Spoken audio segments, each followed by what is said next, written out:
All right, lights low for this one. Here's a really twisted, slow burn cabin horror. They arrived at the cabin just before sunset. The sky stretched thin and pink like a healing wound. 6 friends. Laughter. Music too loud for the trees. Phones barely worked, which they joked about. Finally, peace.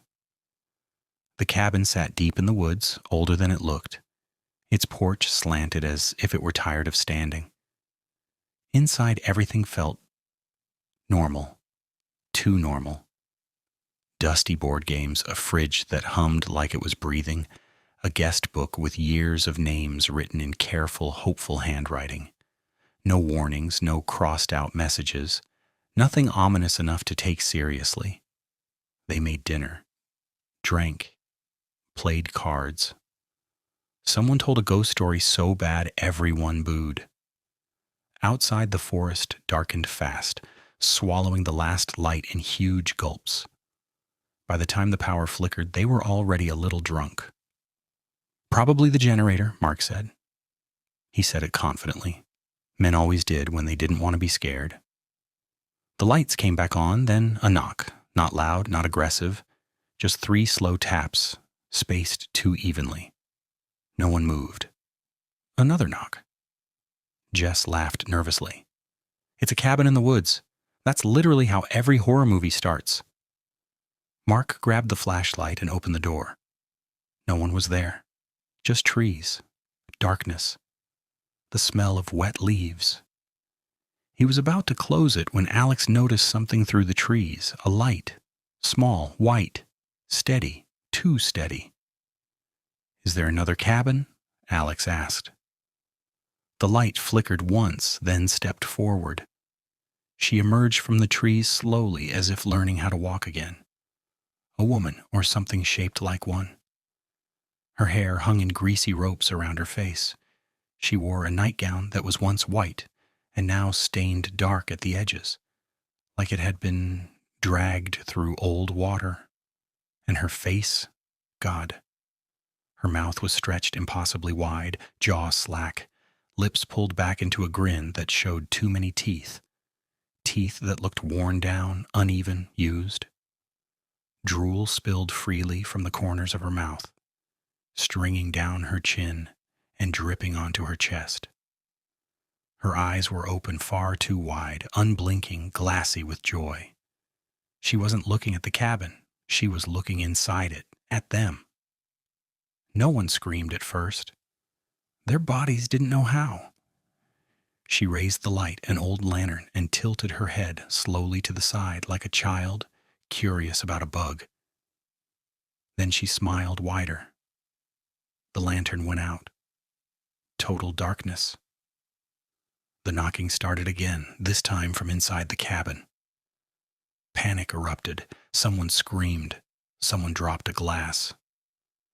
The knocking moved, walls, ceiling, floor, like fingers tapping from every direction. When the lights snapped back on, the woman was gone. The front door was still locked. They searched the cabin, closets, bathroom, basement. Nothing, except the guest book. New writing had appeared on the last page, the ink still wet. "Thank you for letting me in." They tried to leave. The car wouldn't start. Phones dead, all of them. Not low battery, dead. Screens black, cold. That's when they heard her breathing. Not outside, behind them. They turned slowly.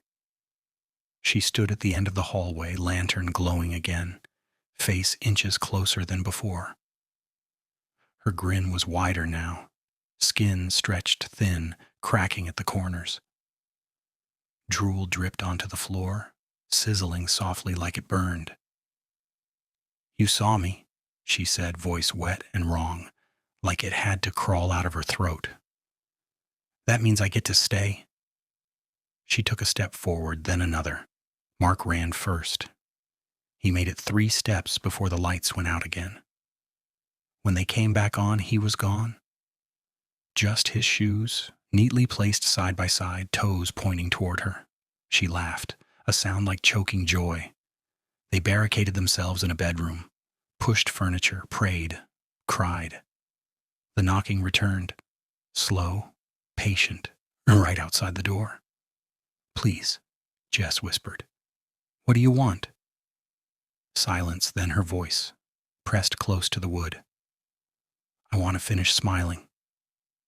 The door began to bend inward. One by one, the lights in the room popped and shattered. In the final glow of moonlight, they saw her face pressed into the crack of the door, skin folding wrong, teeth scraping wood, drool soaking through. The last thing Alex saw before the darkness swallowed everything was her grin finally snapping wider than her face should allow, skin tearing softly as she sighed in relief. In the morning, hikers found the cabin empty. No signs of a struggle. Just 6 new names written carefully in the guest book, and a lantern glowing faintly in the trees, waiting